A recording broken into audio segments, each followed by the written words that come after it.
따라합시다. 왕으로 다시 오실 예수 그리스도, 그분을 맞이할 준비를 하라. 네, 좀 길죠?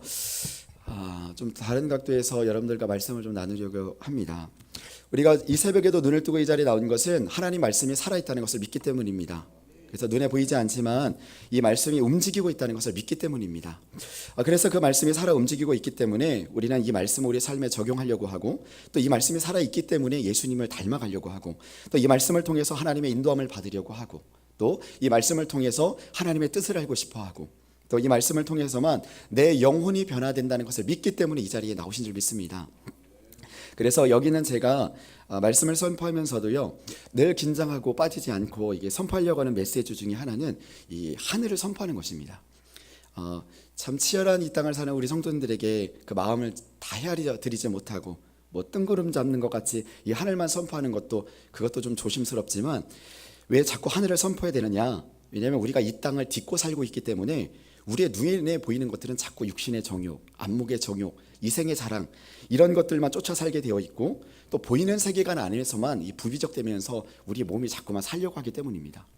그래서 그렇게 빠지지 않고 선포해야 하는 그 메시지 중에 하나가 뭐예요? 그게 바로 성도님들, 믿음을 가지십시오, 소망을 가지십시오, 그리고 믿음의 주 온전 계시는 예수님을 바라보십시오, 하나님 나라를 바라보십시오. 이게 다 뭐예요? 보이지 않는 것들입니다. 그래서 로마서 8장 24절에는요 이렇게 말씀하고 있어요. 우리가 소망으로 구원을 얻었음에 보이는 소망이 아니니 모든 것을 누가 바라리요. 그러니까 소망이 보이지 않는데 우리는 그것들 바라면서 지금 살고 있습니다. 그렇게 보이지 않는 세계를 볼 수 있는 것은요, 살아있는 이 말씀을 통해서 눈이 열려져야만 볼 수 있는 세계이기 때문에 그런 줄 믿으시기 바랍니다. 그래서 누군가 우리 성도님들에게, 성도님들 어떤 친구분이 이렇게 물었다고 합시다. 아니, 야 친구야, 하늘의 세계가, 하나님 나라가, 야 그게 실존하는 나라니? 아니 네가 증명할 수 있어? 네가 봤어? 이렇게 물으면 여러분 뭐라고 대답하시겠습니까?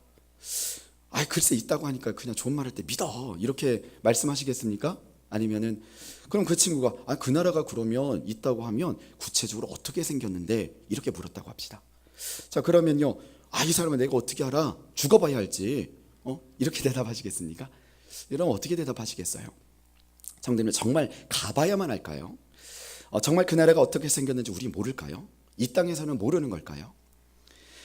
우리가 이런 찬양 있잖아요. 뭐 거듭나면 가는 나라, 하나님 나라, 믿음으로 가는 나라, 하나님 나라. 여러분, 하나님 나라는 믿음으로 가는 나라입니다. 아멘입니다. 그런데 가는 건 믿음으로 가지만 그 믿음을 가지면 그때서야 보여지고 만져지고 경험되어지는 실존의 나라, 그게 바로 하나님 나라입니다. 그러니까 예수님 보여주면 믿을게, 보여주면 믿는 게 아니라 예수님을 믿으면 보여지는 게, 그게 예수님이에요. 여러분, 병을 치료해주면 내가 하나님 믿을게, 병 치료해주면 믿는 게 아니라 내가 믿으면 병 치료 받는 것입니다. 이처럼 하나님 나라는요, 먼저 내가 그 믿음을 가지면 그때 보여지고 만져지고 경험되어지고 그 실존의 나라, 그것이 하나님 나라인 줄 믿으시기 바랍니다. 자 그렇다면은요, 무엇을 통해 그 나라가 내 눈에 보여질까? 여러분, 말씀을 통해서 보여집니다. 그래서요, 아직 믿음이 성숙하지 않은 성도님들은요, 그냥 믿으면 하나님 나라 갈 수 있어, 천국 갈 수 있습니다, 그리고 이 땅에서 성령의 은혜로 천국을 누리십시오, 이런 메시지들을 사실 많이 선포해야 돼요. 그런데 믿음이 성숙한 성도님들, 뭐 이 자리에 계신 분들이겠죠. 또 복음으로 인한 핍박을 받는 성도님들에게는 어떤 메시지를 선포해야 되나요? 그분들에게는 많이 힘들지? 핍박 받아서 너무 힘들지? 근데 견뎌. 조금만 더 인내해. 왜 이겨야 돼? 하나님 나라는 이렇게 생겼고 하나님의 영광을 너에게 이렇게 입혀주실 거야. 그래서 초대교회 성도들은요, 그런 말씀을 들으면서 핍박들을 견뎠고, 그리고 또 그 고통을 이겼고 승리할 수 있었던 것입니다. 그래서 주님은요, 성경 안에서 이미 하나님 나라가 어떤 모습인지, 구체적으로 어떻게 생겼는지, 또 어떤 사람들이 있는지, 그리고 또 어떤 모습으로 있는지, 어떤 영광을 입혀주실 것인지 주로 말씀해 주시는 책이 어떤 책이죠? 그거는 성경 곳곳에 많이 계시해주고 계시지만 그 중에 또 실존의 나라는 것을 구체적으로 자세히 표현되어주는 책 중에 하나가 그게 바로 요한계시록입니다. 그래서요, 담임 목사님이 이런 시대에 반드시 성도님들의 이 말씀 중에 나눠야 될 그런 말씀 중에 하나가 이 요한계시록이 있기 때문에 수요 예배 때도요 이 계시록에 대해서 이제 말씀을 강의를 하고 계시죠. 그래서 뭐 다 나오시겠지만 이 수요 예배 때 꼭 나오시기를 간절히 소망합니다. 그 나라가 그러면요 어떻게 실존의 나라인지 제가 잠시만 몇 구절을 가지고 간단하게 좀 설명드리겠습니다. 자, 히브리서 10장 1절에 보면은요 앞부분에 이렇게 말씀을 하십니다. 우리 앞에 있는데 앞에 부분을 한번 읽어보겠습니다. 시작. 율법은 장차 올 좋은 일의 그림자일 뿐이요 참 형상이 아니므로 라고 말씀합니다. 자, 여러분 여기서 율법이라는 것은요 책만 얘기하는 것이 아닙니다. 뭘 얘기하는 거예요? 구약의 전체 시대를 얘기하는 거예요. 그렇다면은요 구약은 신약의 그림자라고 했습니다. 그리고 또 그 다음 구절에 뭐라고 의미심장한 말씀을 히브리서 10장 1절에 뭐라고 말씀하시냐면요 율법은 장차 오는 좋은 일의 그림자요 그리고 참 형상이 아니라고 말씀하고 있어요. 그렇다면은 우리에게 주려고 했던 참 형상이 원래 있다는 것입니까? 없다는 것입니까? 예, 있다는 것입니다. 자, 그렇다면은요 그리고 주님은요 이 땅은 하늘의 모형이다라고 말씀하십니다. 그래서 히브리서 8장 5절에 이렇게 말씀합니다. 우리 같이 한번 읽어보겠습니다. 자, 시작. 그들이 섬기는 것, 저희가 섬기는 것, 그들이 섬기는 것은 하늘에 있는 것의 모형과 그림자라. 자, 여기까지 보겠습니다. 그들이 섬기는 것은 무엇이라고요? 하늘에 있는 것의 모형이었대요. 자, 그렇다니까요 우리가 지금 발붙여 살고 있는 이 땅의 움직임이가 살고 있는 것은 실은 뭐라고요? 모형이라고요. 자, 모형이라는 것은요 본래 원형이 있다는 것입니까? 없다는 것입니까? 예, 있다는 것입니다. 자, 그 원형을 본따서 모방해서 만든 게 그게 모형이에요.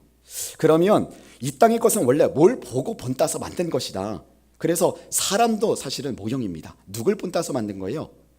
하나님의 형상을 따라 만든 것입니다. 하나님을 본따서 만든 게 그게 사람이에요. 자, 그렇다면요 실은 원형이 있다는 것입니다. 여기까지 이해 가셨죠? 그래서요 지금 히브리서 8장 5절 그 다음에 뒷부분에 이렇게 말씀하세요. 참 형상이 아님으로 하면서 그 뒷부분에 이렇게 말씀하십니다. 모세가부터 읽어보겠습니다. 시작. 모세가 장막을 지으려 할 때에 지시하심을 얻음과 같으니 이르시되 산과 모든 것을 산에서 네게 보이던 본을 따라 지으라 하셨느니라. 아멘. 자, 여러분 본 거예요. 모세는 뭔가 본 겁니다. 뭐요? 그 실제를요. 그 실존의 나라에서 그 본 것을 가지고요 장막 예배 처소를 본따서 만든 것입니다. 아멘입니다.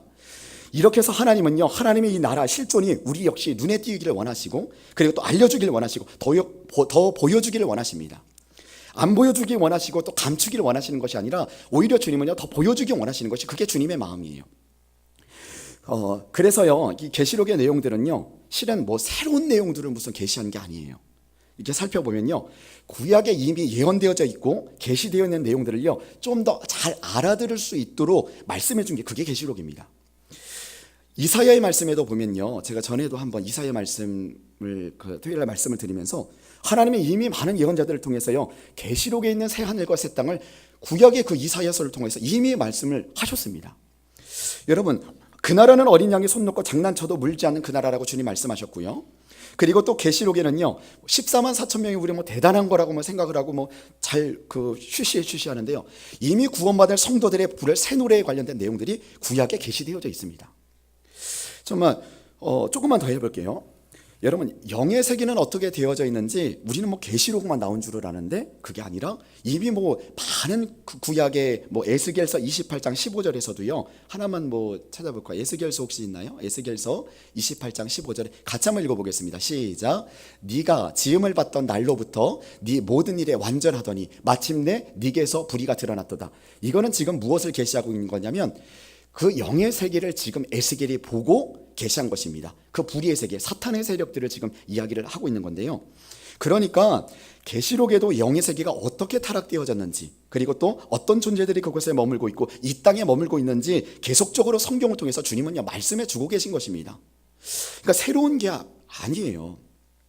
이미 구약에요 멸망받은 그 역사에 기록된 나라 중에서 여러분 잘 아시는 바벨론이라는 나라 아시죠?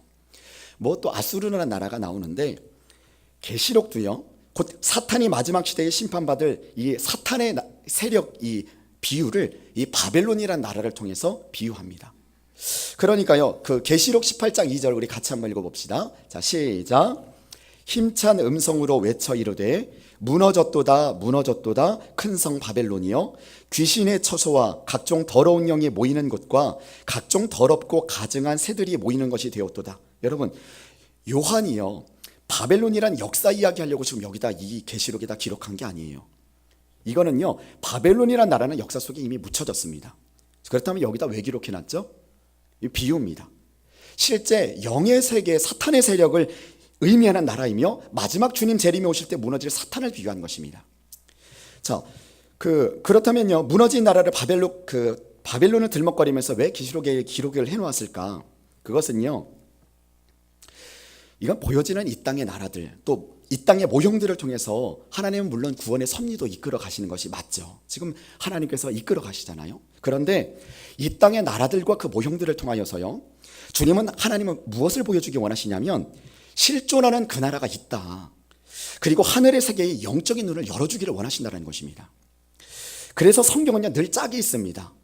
그래서 이사야서 34장 16절에 우리에게 이렇게 말씀해 주세요. 우리 같이 한번 합독하겠습니다. 자, 시작. 너희는 여호와의 책에서 자세히 읽어보라. 찾아 읽어보라. 이것들 가운데서 빠진 것이 하나도 없고 제 짝이 없는 것이 없으리니 이는 여호와의 입이 이를 명하셨고 그 영이 이것들을 모으셨습니다. 아멘. 여러분, 짝이 있대요. 성경에는요. 그 사탄이 영물임에도요. 성경 안에 이 내용들을 사탄이 알까요, 모를까요? 압니다. 영물이니까. 그런데 이상하게 그렇게 알면서도 불구하고 왜 하나님의 섭리에 이루어지는 것들을 사탄이 왜 제대로 깨지를 못할까요? 그 이유는 무엇이냐면요 하나님께서 성경에 흩어놓으셨습니다. 그래서 곳곳에 흩어놓으셨기 때문에 이 말씀들은요 성령을 통해서 그 퍼즐을 맞춰주지 않으면요 알 수가 없어요. 그래서 성령으로 우리가 이 말씀을 통해 깨닫게 되는 것입니다.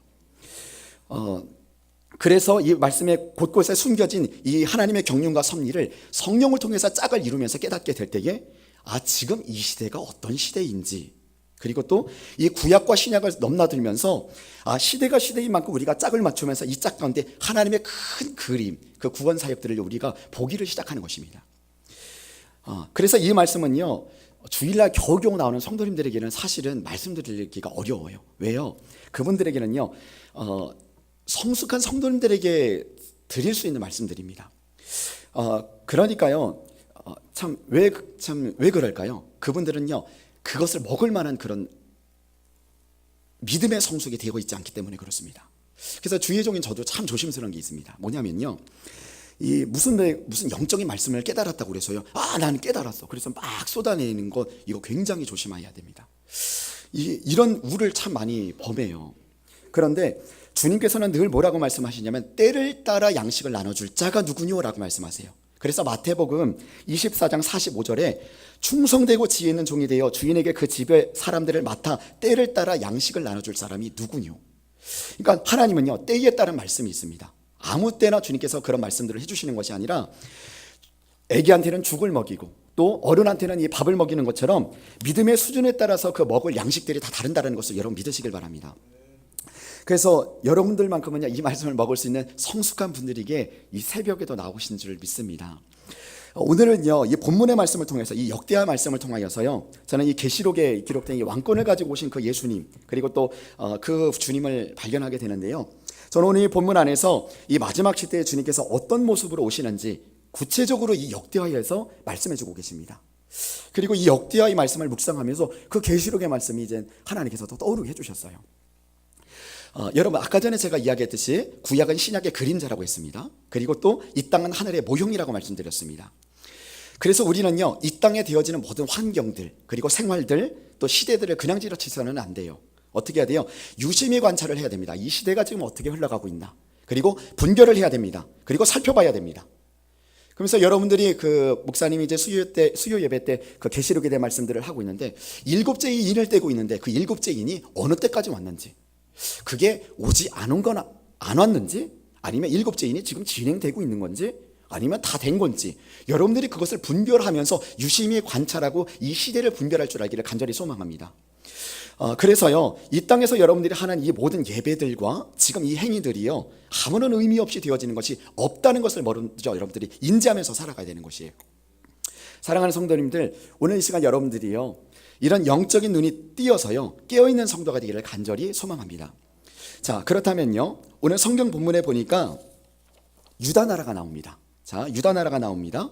그리고 하나님은 유다 나라를 통해서 나의 등불을 끄지 않겠다라고 이제 말씀하세요. 어제도 이제 목사님이 이 말씀에 대해서 말씀을 하셨죠. 우리 한 번만 더 읽어볼 텐데 역대하서 21장 7절에 이렇게 말씀합니다. 우리 역대하서 21장 7절입니다. 합독하겠습니다. 자, 시작. 다윗의 집을 멸하기를 즐겨하지 아니하셨음은 이전에 다윗과 더불어 언약을 세우시고 또 다윗과 그의 자손에게 항상 등불을 주겠다고 말씀하심이더라. 아멘. 여러분, 이 말씀의 의미는 무엇이에요? 유다 나라의 왕위를 반드시 이어가겠다, 그 정도가 아니고 그 다음 세대 자손을 통해서 이제 앞으로 이 땅에 주실 메시아, 구원자 예수 그리스도를 보내겠다라는 말씀의 뜻, 섭리가 함께 담고 있는 것입니다. 이건 다 아시죠? 그런데 지금 나라 상태가 어떤 상태입니까? 희망이 보이질 않아요. 그 시대가 얼마나 암흑 같은지 아달랴라는 그 여인이 자신이 왕이 되려고 왕의 씨를 전부 진멸합니다. 그리고 하나님 중심의 신앙을 말살시키고 온갖 대량 학살과 잔인한 정치를 펼치면서 하나님이 가장 가증스럽게 여겼던 그 우상 숭배와 악의 끝판왕을 달리는 그 여왕이 바로 이 아달랴예요. 그렇게 하고 있었어요. 그때에 혁명가였던 그 여호야다. 아까 우리가 이제 본문에 제가 간단하게 스토리를 이제 정리해 드리는 겁니다. 이거 제사장 여호야다가 있었으니 왕의 시 중에 한 명이었던 요아스를 이젠 숨깁니다. 이제 왕을 구사일생 끝에 살려서 숨기는데 성공하게 돼요. 그리고 6년의 기간 동안 그를 숨기면서 왕으로 등극할 그때까지 이제 기다리게 됩니다. 철저하게 거사를 준비합니다. 그리고 계속 기다립니다. 그리고 완전 숫자 7년이 되는 그때에 비로소 왕으로 이제 선포합니다. 요아스가 왕이 됐다. 그런데 그 머리에 뭐가 씌어져 있었다라고 성경 말씀하고 있습니다. 우리 그걸 한번 읽어보겠습니다. 우리 23장 11절에 이렇게 말씀합니다. 우리 같이 한번 합독하겠습니다. 자, 시작. 무리가 왕자를 인도해내어 면류관을 씌우며 율법책을 주고 아멘. 여기까지 보겠습니다. 자, 무엇을 씌웠다라고 말씀하고 있습니까? 면류관을 썼다고 하고 있습니다. 왕이니까 당연히 면류관을 썼겠죠. 그리고 나서요, 면류관을 씌우며 율법책을 주고 세워 왕으로 삼을새 여호야다가 그의 아들들이 그에게 기름을 붓고 이르기를 왕이여 만세수를 누리소서 하니라. 자, 면류관을 씌워줬습니다. 그리고 그 손에 무엇을 쥐어줬습니다. 뭘 쥐어줬죠? 네, 맞습니다. 율법책을 쥐어줬습니다. 자, 면류관을 썼고 그리고 율법책을 손에다가 지금 쥐어줬습니다. 기억하세요. 면류관과 책입니다. 그랬더니 사람들이 지금 왕이여 만세수를 부르소서 하면서 즐거워하고 있습니다. 제가 조금 루즈하지만 이 내용들의 전체적인 내용들을 좀 짚어드릴게요. 그러면서요 12절에 이렇게 말씀을 하는데 12절 같이 한번 합독합시다. 자, 시작. 아달랴가 백성들이 뛰며 왕을 찬송하는 소리를 듣고 여호와의 전에 들어가서 백성에게 이르러 13절입니다. 시작. 봄에 왕이 성전문 기둥 곁에 섰고 지휘관들과 나팔수들이 왕의 곁에 모셔서 있으며 그 땅의 모든 백성들이 즐거워하며 나팔을 불며 노래하는 자들은 주악하며 찬송을 인도하는지라. 이에 아달랴가 그의 옷을 찢으며 외치되 반역이로다 하며 아멘. 자, 아달랴가 지금 분주하게 왕의 찬송의 소리를 들었어요. 그리고 이제 이렇게 고백을 합니다. 반역이로다 이렇게 고백을 해요. 그러면서요 14절부터 읽지는 않겠습니다. 17절까지 심판이 나오는데요, 요아스가 왕이 등극하자 그리고 나서 그 모든 무리들이요 아달랴의 반역의 무리들을 다 죽이기 시작합니다. 칼로 다 전멸합니다. 그리고 아달랴도 비참하게 죽었죠. 심판을 당합니다. 여러분, 심판이라는 단어를 기억하십시오. 심판이요. 아까 면류관과 이제 책을 이야기했습니다. 그리고 지금 이제 심판입니다. 그리고 나서 18절에 이렇게 말씀합니다. 우리 같이 한번 읽어봅시다. 18절입니다. 자, 시작.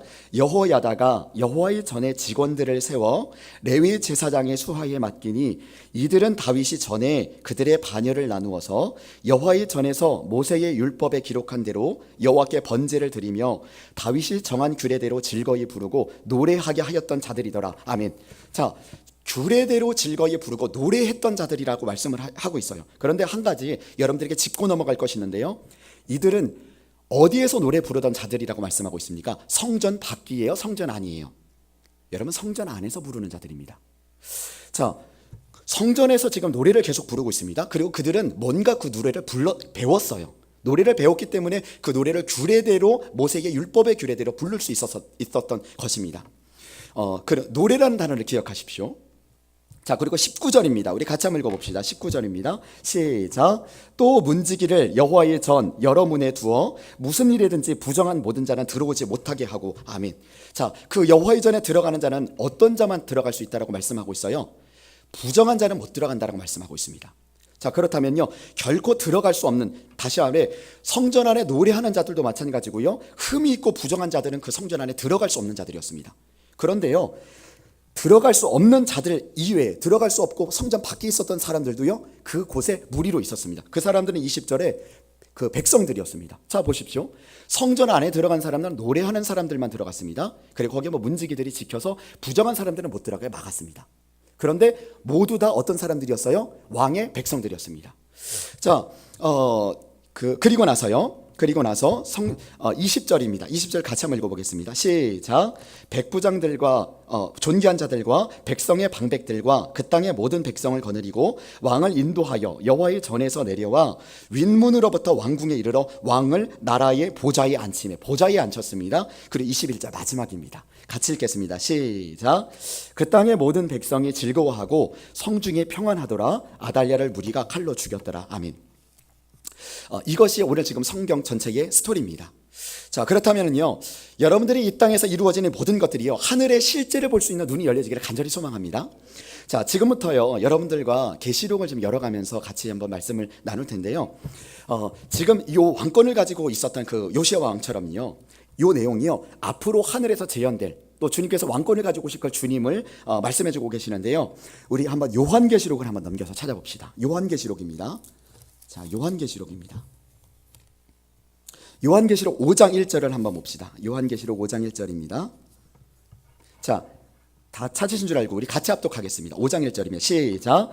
내가 봄에 보좌에 앉으신 이의 오른손에 두루마리가 있으니 안팎으로 썼고 7인으로 봉하였더라. 아멘. 자, 보좌에 앉으신 이가 있습니다. 그런데 보좌에 앉으신 이가 누군지는 지금 얘기가 나오지 않고요, 두루마리를 가지고 있었다라고 말씀하고 있습니다. 그분이 누구지? 예수님인지 하나님인지는 말씀하지 않고 있지만 두루마리를 가지고 있었다고 말씀하고 있습니다. 그런데 안팎으로 썼다는 걸 보니까 그것은 분명히 책이었을 것입니다.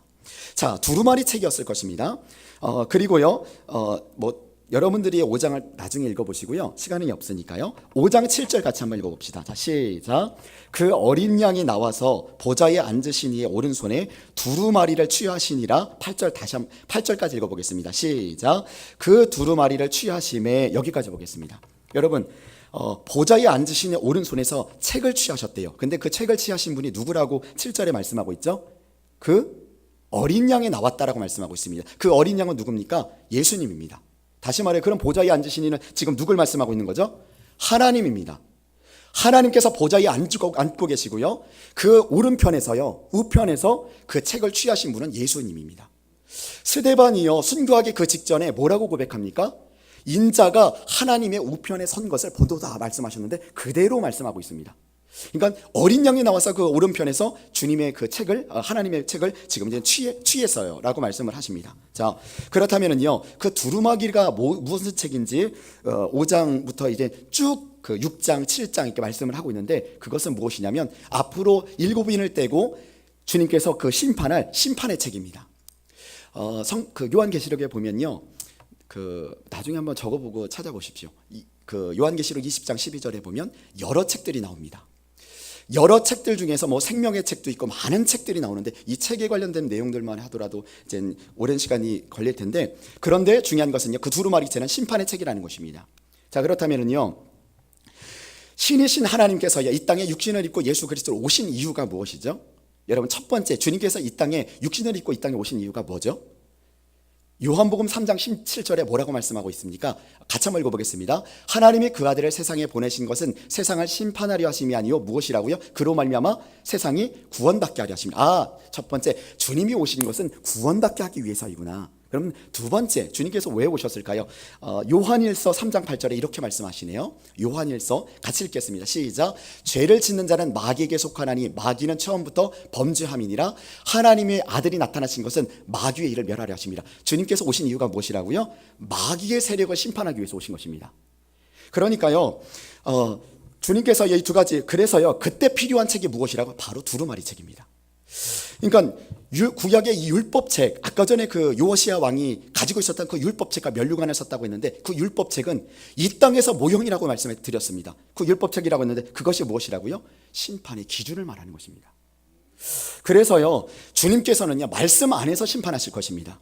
주님의 말씀 안에서 우리가 그래서 살려고 몸부림쳐야 되는 것입니다. 아멘입니다.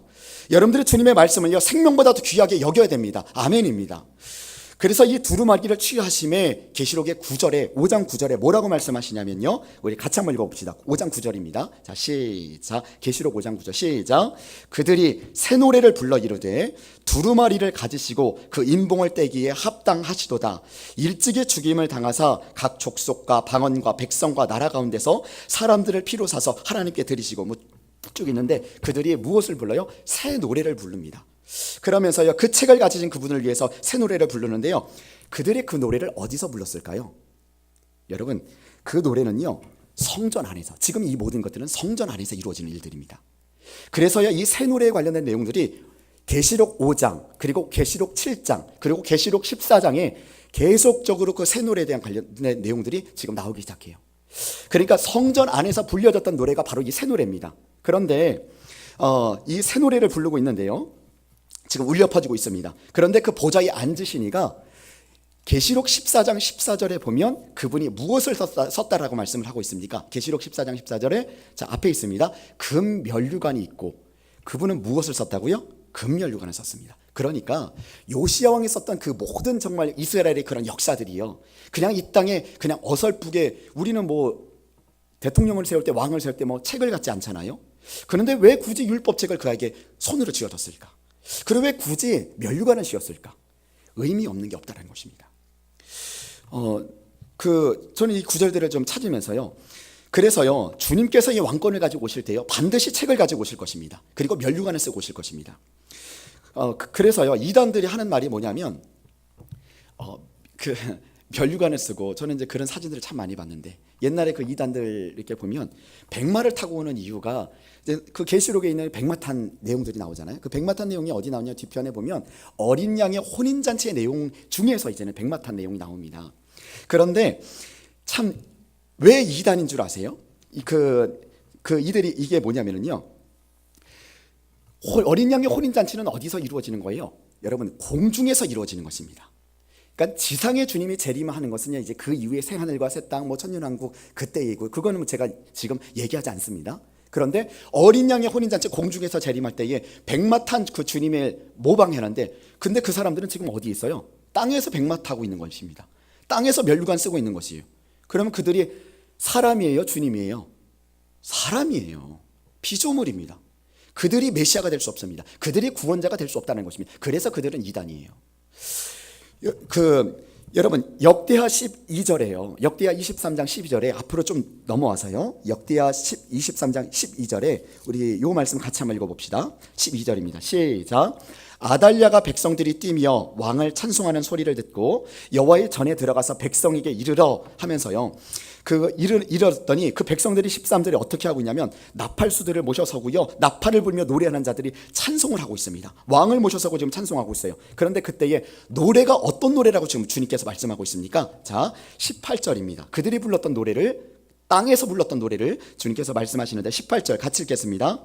자, 시작.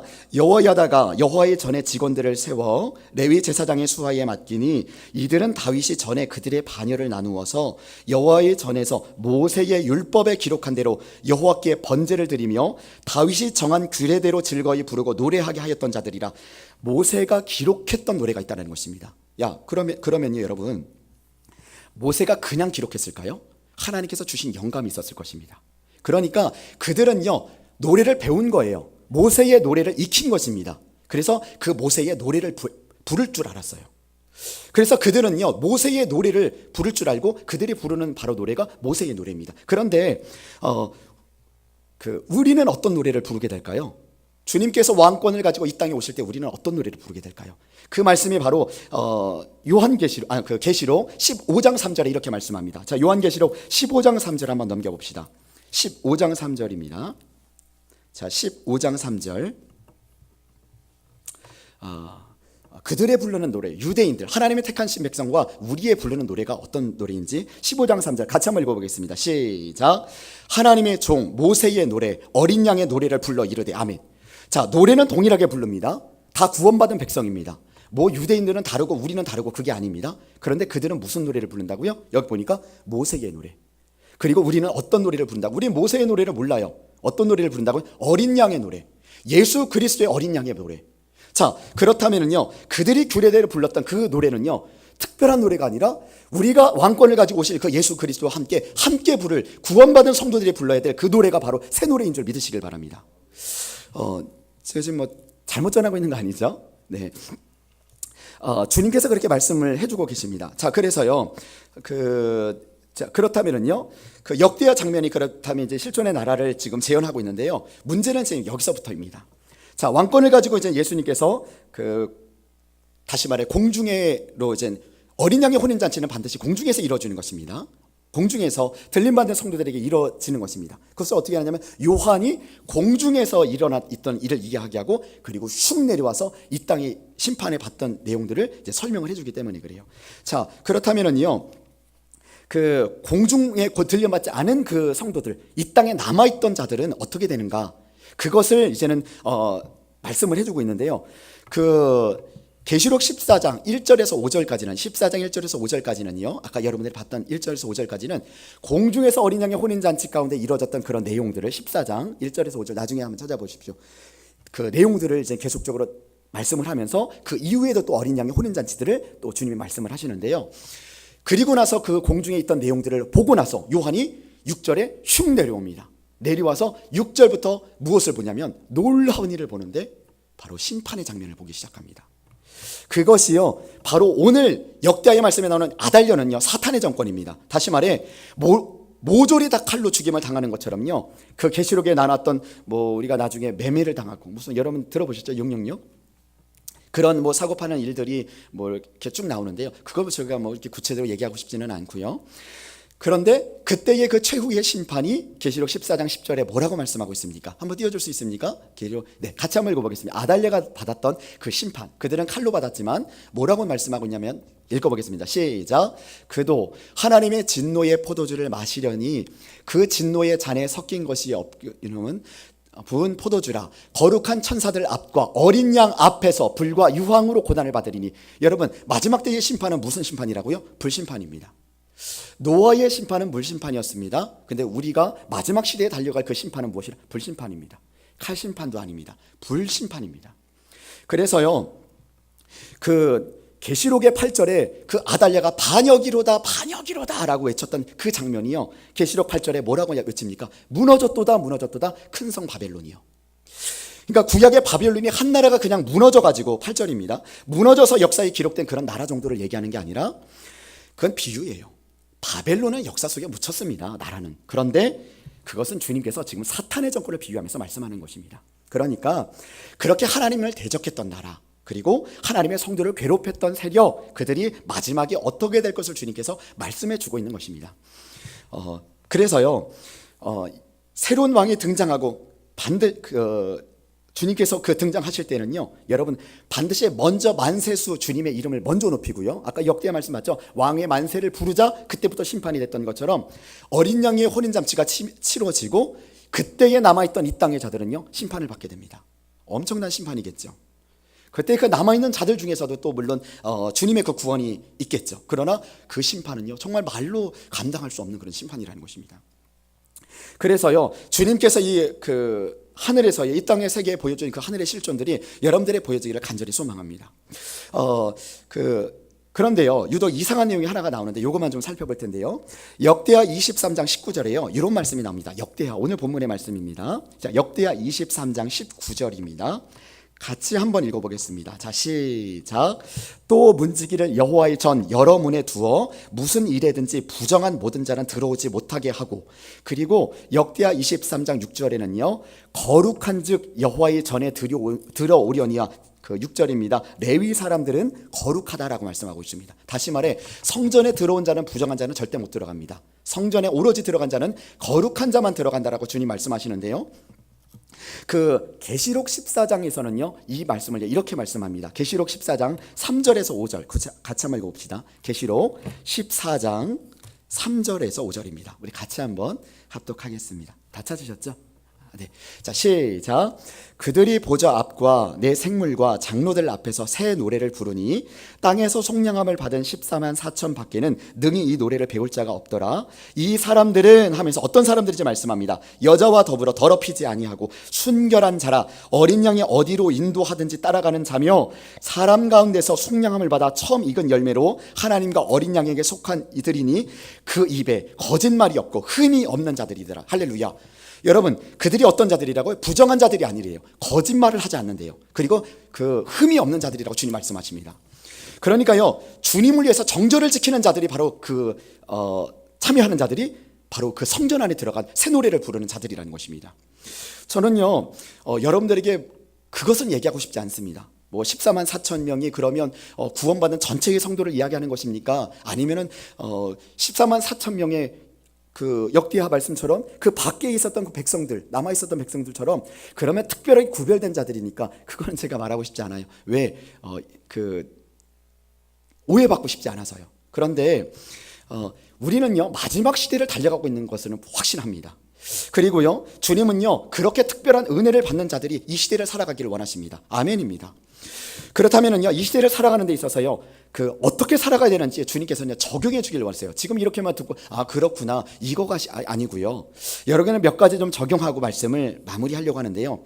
첫 번째는요 이 시대를 알고 분별하면서 정말 이 시대를 살아가기를 준비하기를 간절히 소망합니다. 여러분 웃으면서 그냥 편안히 웃을 거 웃고 즐기면서 맞이하는 그런 시대가 아니에요. 여호야다가요 역대하에 철저하게 그 거사를 6년 동안 준비를 하면서 7년째에 그가 비로소 왕을 세우는 것처럼요 사탄은요 우는 사자와 같이 두루다니며 삼킬 자라 참다른다고 주님 말씀하십니다. 그러니까 대부분 사람들이요 나는 예수 믿었어. 그래서 당신 오늘 이 세상을 떠날 준비가 되어 있습니까? 그렇게 물으면요 오늘은 안 된대요. 천국에 갈 것은 확신해요. 그런데 오늘은 안 된대요. 오늘은. 제가 예수님의 사람을 이렇게 하면서도요 유언장을 이렇게 쓰거든요. 썼는데 참 잘 죽을 준비를 해야 되는구나. 그리고 어떻게 주님을 맞을 준비를 해야 될까? 그것들을 생각하게 되는 게 그게 유언장이더라고요. 여러분 이 시대는요 준비 없이는 안 되는 시대입니다. 한번 제가 질문 드려보겠습니다. 여러분 성경에 기름을 준비한 5처녀와 기름을 등불을 준비하지 못한 5처녀들 그들이 다 예수님 믿었습니까? 안 믿었습니까? 네, 신랑을 준비하면서 맞았습니다. 그럼 예수님 믿었을까 안 믿었을까요? 네, 그거 뭐 얘기하지 않겠습니다. 그런데요 5명은 신랑 되시는 그 예수님의 안에서 천국에 들어갔습니다. 그런데 5명은요 기름이 없어서 준비가 안 돼서 못 들어간 거예요. 자 그렇다면은요 제가요 아이들에게 말씀을 전할 땐 이렇게 전합니다. 걔네들은 받을 그릇이 안 돼요. 그래서 얘들아 천국을 확신해야 돼.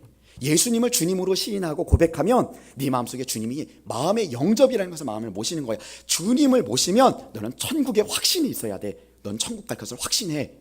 그리고 나서 그 아이에게 그렇게 믿음을 가르치고요 그렇게 신앙을 가르쳐요. 그리고 한 번 주님께서 네 안에 들어오시면 그 주님은 주님 되시면 떠나지 않으셔. 이렇게 제가 합니다. 그런데 참 위험한 게 있어요. 그들이 정말 이 마지막 시대를 살아가는 믿음의 수준이 안 되기 때문에 그 믿음의 천국에 확신이라도 심어주려고 제가 이렇게 말씀을 전하는 거예요. 그런데 그런 시대가 아니에요. 실은 정말 이 시대는요 어떻게 해야 돼요? 믿음의 수준을 넘어서 여러분들에게 이런 말씀들을 전하는 것은요 우리가 이 시대를 준비 없이 살아가서는 안 되기 때문에 여러분들에게 이런 말씀을 증거하는 것입니다. 그래서요 데살로니가전서 5장 1절에는요 주님이 이렇게 말씀하시네요. 어떤 자들은요 이렇게 주님을 맞이한대요. 자 데살로니가전서 5장 1절부터 2절 같이 합독하겠습니다. 자 시작. 형제들아 때와 시기에 관하여는 너희에게 쓸 것이 없음은 하면서 2절에 이렇게 말씀합니다. 주의 날이 밤에 도둑같이 이룰 줄을 너희 자신이 자세히 알기 때문이라. 아멘. 여러분 주님께서 도둑같이 오십니까 아닙니까? 네? 지금 뭐라고 말씀하고 있어요? 주님의 날이 도둑같이 임한대요 아니래요? 도둑같이 임한대요. 그런데 믿지 않는 자들 자지 않는 자들은 도둑같이 임해요. 근데 믿는 우리는 어떻게 임할까요? 그 다음 절에 뭐라고 말씀합니까? 자 5장 3절부터 4절 같이 읽겠습니다. 시작. 그들이 평안하다 안전하다 할 그때에 안전한 자에게 해산의 고통의 이름과 같이 멸망이 제가 눈이 잘 안 보여서요.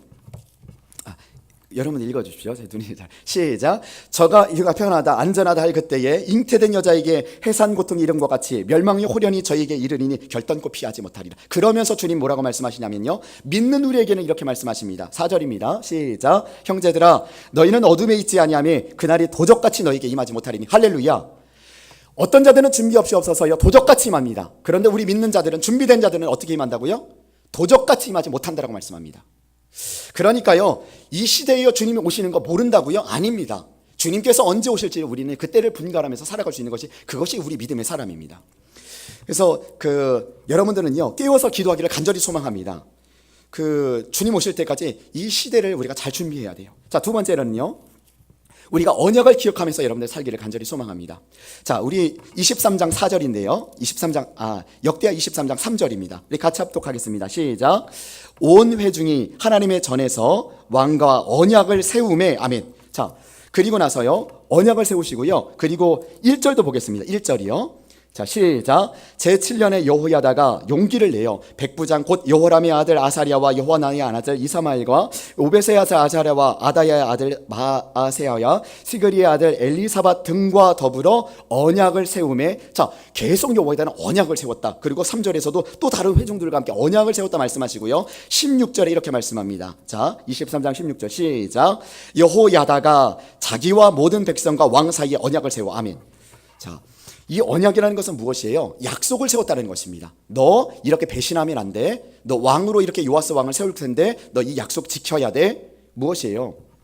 여호야다는 항상 무엇을 가지고 살았냐면, 하나님께서 다윗과 언약을 맺었던 그 여호와의 그 등불을 주겠다고 약속하신 그 언약을요 가슴에 새기고 살았다는 것입니다. 가슴에 새기지 않았다면요 이렇게 쫓아다니면서 하나님의 언약을 이야기하면서 언약을 세우지 못해요. 여러분, 유다를 통해서요 만왕의 왕이시며 만주해 주신 주님을 세우겠다는 그 약속을 기억하면서 그가 살아갔던 것처럼, 담임 목사님이 어제도 말씀하시고 계속 말씀을 하시는데 그 말씀을 어떻게 해야 된다고 3가지 어제도 말씀하셨으며 뭐라고 그러셨죠? 첫 번째, 개 이야기하고 소 이야기하고 그리고 또 사자 이야기하면서 내가 되새김질을 해라, 또 으르렁거려라, 정말 꿀처럼 그것을 소중히 여기라 라고 말씀하시면서 여러분들이 이 말씀을 빼앗지 않기를 간절히 소망합니다. 여러분들이 계시록 5장 또 7장 14절을 같이 이렇게 보면서요, 그리고 역대하 23장의 말씀을 보면서 열왕기상을 찾아보고 역대상을 찾아봐도 이 본문만큼 왕권을 가지고 한 그 본문을 너무나 정말 그 말씀하신 본문이 찾아보기가 어렵습니다. 여러분들이요 지금 시대가 어떤 시대인지요 이 언약을 붙잡으면서 승리하기를 간절히 소망합니다. 자, 3번째요, 모이기를 원하십니다. 그래서요 2절에 23장 2절에 보이니까요 그들이 유다를 두루 다니며 또 유다 모든 고을에서 레위 사람들과 이스라엘 족장들을 모아 예루살렘에 이른지라. 아멘. 그들이 모이기를 펴는 어떤 사람들의 습관과 같이 하지 않고 여호와의 이 때를 위해서 자꾸만 영적인 공동체로 모이도록 이끌어갑니다. 여러분, 모이기를 간절히 소망합니다. 예배의 자리에 모이고요, 기도의 자리에 모이고요, 우리가 깨어서 기도할 때에 반드시 우리가 외치는 그냥 다음 세대가 아니라 하나님께서 세우시는 다음 세대가 될 줄 믿습니다. 자, 마지막입니다. 여러분, 예배자들로 서기를 간절히 소망합니다. 여러분, 초림의 주님, 그러니까 이 땅에 십자가의 복음을 가지고 왔던 그 초림의 주님은요 누구를 부르러 오셨습니까? 초림의 주님은 죄인을 부르러 오셨습니다. 그래서 십자가의 복음을 가지고 우리에게 나는 의인을 부르러 온 것이 아니요 죄인을 부르러 왔다라고 성경이 말씀하고 있죠. 그런데 재림의 주님은 어떤 주님, 누구를 부르러 오시죠? 죄인 부르러 오시는 게 아니에요. 누굴 부르러 오시죠? 의인 부르러 오시는 겁니다. 여러분, 초림의 주님은요 십자가의 복음을 통해서 죄인들을 구원하시려고 십자가를 지셨습니다. 그런데 재림의 주님은 심판의 주님으로 오십니다. 이 땅에 죄인들을 구원하려고 오시는 것이 아니라 죄인들은 심판받아요. 누구를 건지러 왔다고요? 의인 부르러 오시는 것입니다. 그래서요 우리가 이 의인을 부르러 오시는 그 주님 안에서요 역대하의 말씀처럼 예배자로 서야 되는 것입니다. 이 역대의 제가 구절을 읽지는 않겠습니다. 성전 안에 와서 그 규례대로 노래를 불렀던 그런 자들처럼 18절처럼요 우리는 자꾸만 이 성전 안에서 예배자로 서야 됩니다. 우리 학생들이요 일 중심으로 하다 보니까 사실은 애들이 굉장히 일을 많이 해요. 토요일 날도요 진짜 빼놓지 않고 그 식당 청소요 그거 꽤 큽니다. 인원이 그래도 한 6, 7명 하고 하더라도요 시간이 꽤 걸려요. 그 안에 쪽방도 있고 걸레질하고 닦고 쓸고, 그리고 나서 또 교회에 주보 작업 있으면요 또 주거 작업 해야 되고요, 이번 주도 또 있어서 또 하고요, 계속 그것도 하고 우리 중고등부 또 모임하고 애들이 뭐 말씀도 하지만 어느 순간에 일 중심을 하다 보니까 툭툭 쓰러지는 애들이 있는 거예요. 그래서 이렇게 상담을 했는데 애가 너무 강팍해져 있는 거예요. 봤더니 얘가 온전히 예배를 통해서 은혜를 받지 못하고 있었던 겁니다. 우리가요, 이 시대에 가장 중요한 것은요, 열심히 봉사하는 거 중요합니다. 헌신하는 거 중요합니다. 그런데 내 안에 복음의 기쁨이 없다면 그 봉사의 헌신은요, 아무것도 아니라는 것입니다. 여러분 주님 마주할 그때에 주님께서 누구를 칭찬하실까요? 그 복음의 기쁨, 예배의 그 기쁨과 감격 가운데 내가 주를 위해서 자원하는 마음으로 봉사하고 헌신하고 주를 위해 드려지는 그분들을요, 하나님께서 맡은 일에 충성한 자라로 칭찬하실 줄 믿습니다. 그래서 여러분들이요, 이 예배자로 서기를 간절히 소망합니다. 마지막입니다. 여러분 정절을 지키기를 간절히 소망합니다. 우리 아까 전에 14장 4절에서도 말씀했듯이요, 흠이 없고 입에 거짓말하지 않는 그런 정말 정절을 지켰던 그 계시록의 말씀처럼 우리가 이 마지막 이제 주제로 달려가고 있어요. 그래서요, 물론 이제 더 시대가 남아 있을 수 있습니다. 주님 좀 더 오실 수도 있죠. 그런데 지금보다 더 나은 시대는 영적으로 아닐 것입니다. 그것만 그러면 확실합니다. 그렇다면요, 저도 젊지만 편하게 누워서 이 시대를 살아가야 된다는 생각을 하서는 안 된다는 생각이 들어요. 내가 이 시대를 살아가는 데 있어서 내가 주의 종이니까 뭔가 좀 편하게, 뭔가 정말 많은 것들을 갖추고 이렇게 그 시대가 그런 시대가 아니구나. 내게 주어진 환경과 시간과 건강 속에서 내가 최선을 다하면서 정말 주를 위해서 살아갈 때에 정말 그렇게 살아가도 부족한 시대가 지금 이 시대예요. 사랑하는 성도님들, 왕권을 가지고 주님 오십니다. 모두가 다 도적같이 임하는 그때에 여러분들은요, 도적같이 임하지 못하게 깨어있기를 간절히 소망합니다. 기도하겠습니다. 존귀하시고 거룩하신 하나님, 이 자리에 우리로 하여금 이 역다의 말씀을 통하여서 아달랴의 이 반역하는 이 사탄의 정권이 무엇인지, 그리고 하나님께서 왕권을 가지고 주님께서 어떻게 이 땅 가운데 오시며 또 우리가 주님을 어떻게 맞이해야 될지를 잠시나마 또 나누게 해주심에 감사합니다. 주님, 우리 마음속에 때로는 정말 우리가 삶이 너무나 버거워 힘들어 주님의 재림의 신앙을 잃어버렸다면 다시금 우리의 가슴속에 주님의 정절을 지키며 이 시대를 분별할 줄 아는 영적인 분별력을 허락하여 주시고 늘 깨어서 기도하며 나아갈 수 있는 귀한 성도님들의 삶이 되도록 주님 역사하여 주시옵소서. 하나님, 이렇게 100일 작정으로 예물 드린 손길이 있습니다. 그 마음과 소원 주님 아시지요? 주님께서 가장 신실하게, 가장 선하게, 하나님의 가장 선한 때에 주님 응답하여 주시옵소서. 혹여나 예물이 없어 드리지 못한 손길이 있다면 주님 영권과 인권과 물권을 열어주시고 하나님 나라를 위하여 더욱더 드려지는 복된 성도님들 되도록 주님 축복하여 주시옵소서. 모든 것 감사드리며 살아계신 예수님의 이름으로 기도합니다. 아멘. 제가 광고 하나